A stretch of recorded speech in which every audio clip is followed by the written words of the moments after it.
if they have houseplants outside and they want to bring them in, what should we do? But somebody did that to me with fungus nuts. The other F word. Yeah. Does that make them more scary or less scary? More scary. What a perfect hiding place for a centipede. Oh, gosh, don't even. I know. You know what you should do? You should go down there in your beekeeper suit. But I know people who bring their tomato plants inside. Spider, so polite, so demure. Exactly. The Helpful Gardeners, the podcast that digs into the buzziest plant trends and news you need to know, regardless of your growing zone. Colin is a skilled horticulturist with decades of growing experience across Canada. Brandi is the greenest of green thumbs with a love of asking questions. Welcome to our garden nook. Well, Colin, this week's little listener question comes from someone named Brandi. Wow, what a coincidence, hey? Yeah. Almost feels like I know her. I had something happen this week that I'm kind of curious about and want to get your opinion on. Okay. So I was doing some fall cleanup and Brad was doing his thing, cutting the lawn for the last time. We were cleaning up, just some of the little areas that we had. We had a bunch of pots that we basically, I know there's still tons of time to garden. Let's just mail it in. We're done. The tomato plant wasn't producing anymore. Our flowers were kind of looking weird. Like, I feel like there was a point where we just stopped deadheading and then.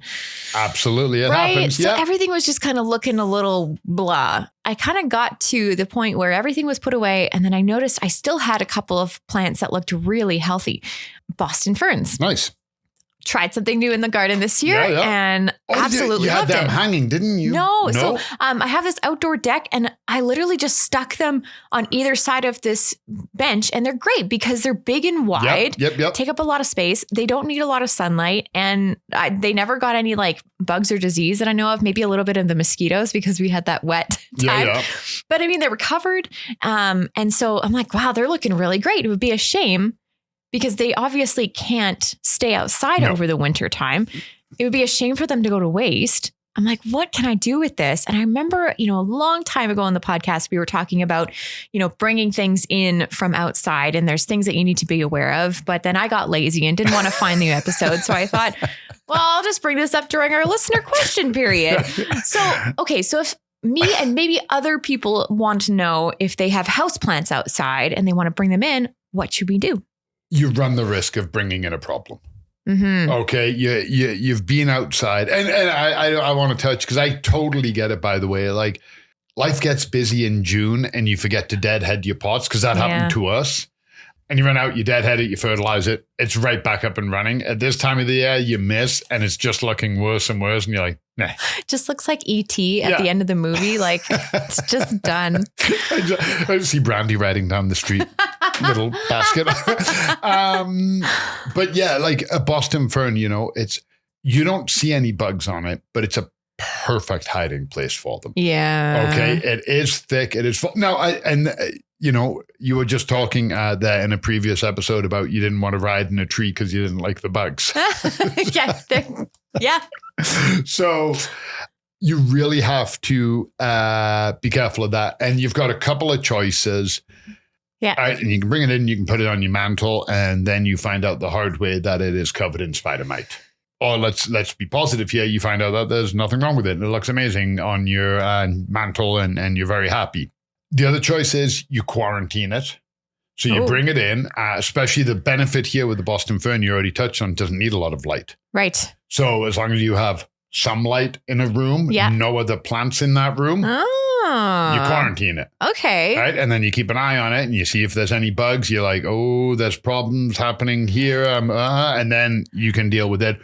Or you can just do I'm going to treat it like it has a problem. Okay. Yeah. And then you take it into like the garage, do it on one of the days that's quite warm. Yeah.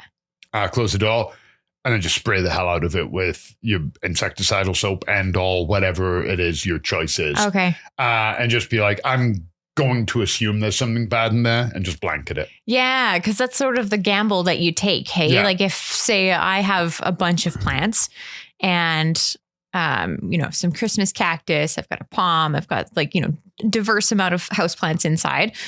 And so I think I have like one room that might be okay for a quarantine. Yep. But say I don't want to risk it. Say I have like a really rare monstera, right? And I don't want to risk there ever being any like bugs on it at all. Then I would probably go and do the garage option. Spray the hell out of it, treat it as infected, or don't bring it in. Yeah. So then this happens, and then I successfully keep it, bug free and everything over the winter time, and then I can just put it back outside again. Yep. So 100%. No problem whatsoever. But then at what point would you do that? So that would be probably around like the planting time, right? So like May long weekend-ish. Exactly. Yep. Every year. So when you bring a plant in that's been outside, rarely will it look as good. Oh, really? Right? Instantly it's going to change, especially a fern. So this year too, couldn't have asked for a better year for ferns. We had so much moisture. Mm-hmm. Okay. Ferns need moisture. Now you're going to bring it into a house with forced air. So it's going to dry out. Oh. Okay. It's not going to like that one bit. The soil may be completely depleted. Uh-huh. Okay. Now it's not getting any feed from any rainwater or any fertilizer. So now it has no nutrients coming in. Okay. So very rarely have I ever brought, with the exception being, and it doesn't really count, when I've taken clippings from my herbs. Oh, yep. Because that's like repropagating. Mm-hmm. So it doesn't really count. But anytime I've brought plants inside from outside, and I'm like, yeah, you know what? I love it. And the reason I tell you this, we had a client, years ago. And we planted it for her, but it looked amazing. And she had, I think it was 3 large terracotta pots, and they were like nested pots. Mm-hmm. Where she did the big one, filled it with soil, put the middle one on, filled it with soil, little one on, filled it with soil, and then filled it with ivy. Love it. And then had that growing in Montreal. So you couldn't see the terracotta pots. You could maybe get glimpses of them, but it was this mound of ivy. Well, it came time to get rid of it in the autumn. Still looked amazing. And I was like, I can't believe how well that turned out. And she was like, I know it looked amazing. Take it. And I was like, no, I'm not going to take it. And she's like, please take it. It'll just be dead. She's like, I don't even care about the pots. We'll just get new ones next year. And I was like, oh my God, that's amazing. And I took it back. And I was like young, probably 20, 21. Whatever. I took it straight into my apartment, put it in the living room, and it was infested with spider mite. Really? It was unbelievable. Like I went straight, 5 days later, it went straight out. Mm-hmm. It was bad. And I was like, son of a gun. It sounds like if you ever want to get revenge on somebody, you're like, here is this lovely plant that I don't want anymore. It wasn't revenge, but somebody did that to me with fungus gnats. The other F word. Yeah. And I wasn't too thrilled about that. Don't just look at bugs. What we tend to not see when our plants are outside, they look good, and that's all we really pay attention to. And they got some water, and yay, and on we go. But with the amount of moisture, maybe some spores of powdery mildew got in there. Good point. Yeah. Right. And now you put that in, it starts drying out. So the spores are traveling, and then you run dry vent. Yeah. So now suddenly you go, where did this powdery mildew come from on my other plants? And now you're cleaning that up. So, yeah. Like, do you ever think that we need to change out the soil, like repot it? Would that even help, or is that just going too far? No, I would check the soil. If the roots are coming out the bottom of the plant, there's no soil left in it. It probably needs to be repotted. But like, there's no like eggs or anything that we need to watch out for in soil. Absolutely. Yeah. Oh, really? Yeah. Okay. So this summer I didn't get to it in the spring. I did a few in the spring, but I didn't get to all of them, and I still had about half my house plants that I had to do this summer. It wasn't raining. It had rained, but it wasn't raining. It was overcast, but it was like 23 degrees. Uh-huh. So no direct sun on the roots, moisture in the air, warm. So I'm like, oh, perfect weather to do my house plants. So I'm pulling them all outside, and I got my soil. I got my little workstation ready to go. And I picked up one of my spider plants. And this spider plant's pretty colossal. It's in I think it's a 7-gallon pot. And she's big. I picked her up, and she needed to be transplanted. I think she's in a 10-gallon now. So I'm moving it, and I move the foliage. The biggest spider web. Oh my gosh. Not like a spider web. Mm-hmm. The one where it's funneled and cold. Oh no, like it's thick. Yeah. Oh gosh, what did you do? And I couldn't kill the plant. I made life as hard as I could for that poor spider and hoped that she moved up into the garden. Wow.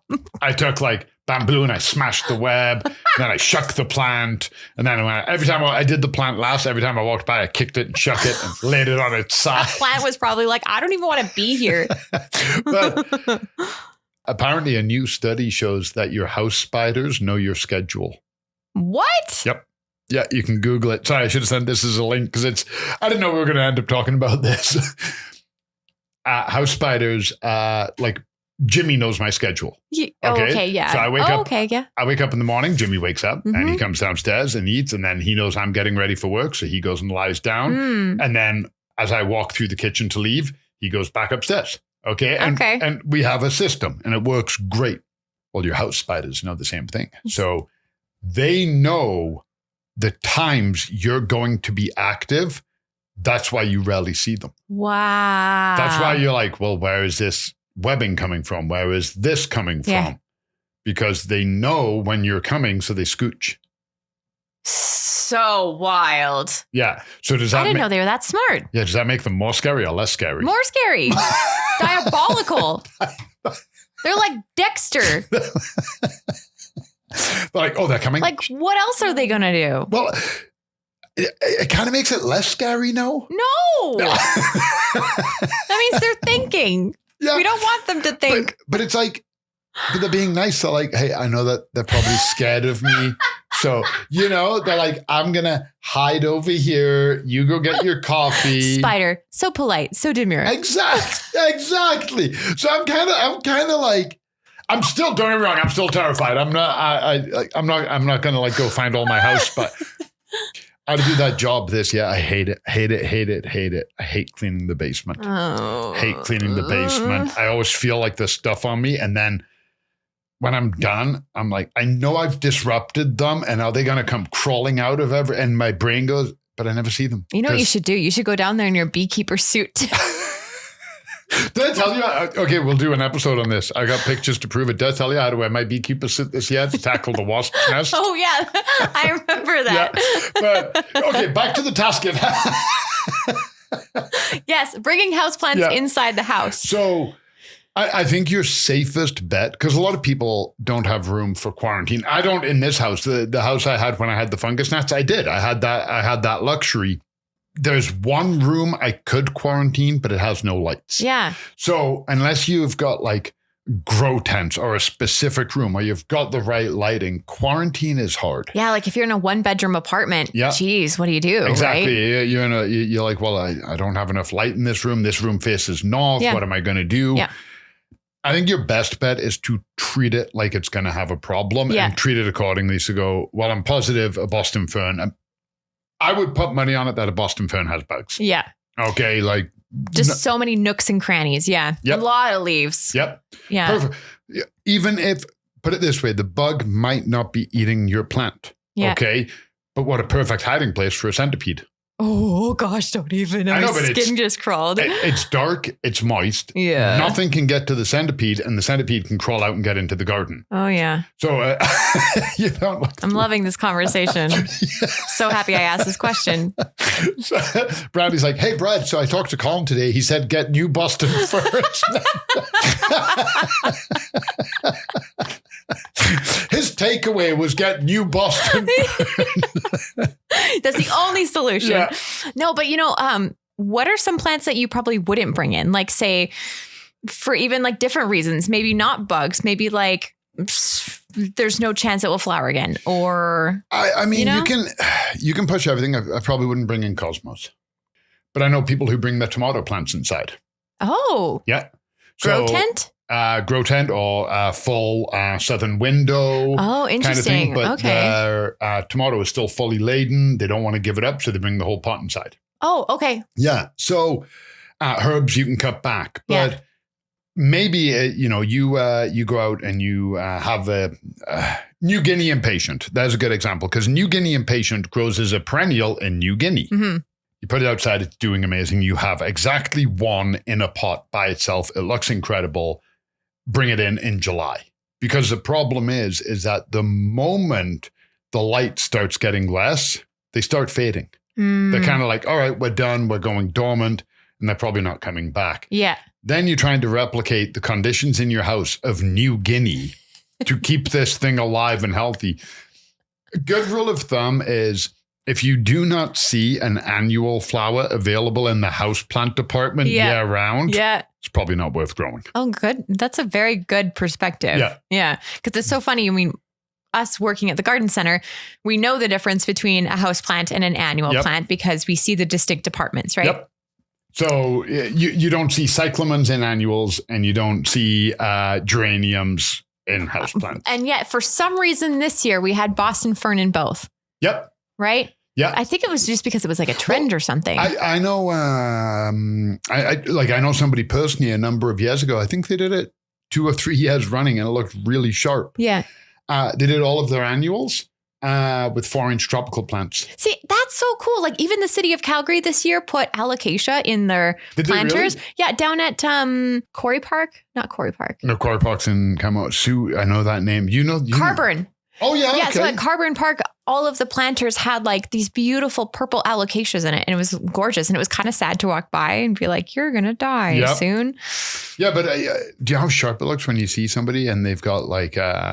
in the shady area, they've got ZZ plants and snake plants growing. Yeah. And in the Folsom area, they've got figs. They've got all the different ficus.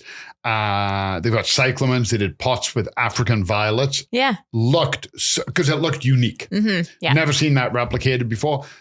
Way more expensive than buying, your pot stuffers and whatnot. Yeah. But if you got the money and you want to have some fun and get creative, but I'd say... So I have seen Boston ferns hanging on people's balconies. Oh, yeah. Beautiful. Seen Boston ferns in people's homes. Yeah. So there is, you can do a crossover. Mm-hmm. I don't put any of my houseplants outside for that reason. The only one I used to was my orange tree. Now I have a lemon tree now. I had to buy one. I wanted one for a long time and I finally got one. Maybe I'll put it outside. Maybe I won't. Yeah. I haven't decided yet. But yeah, I just...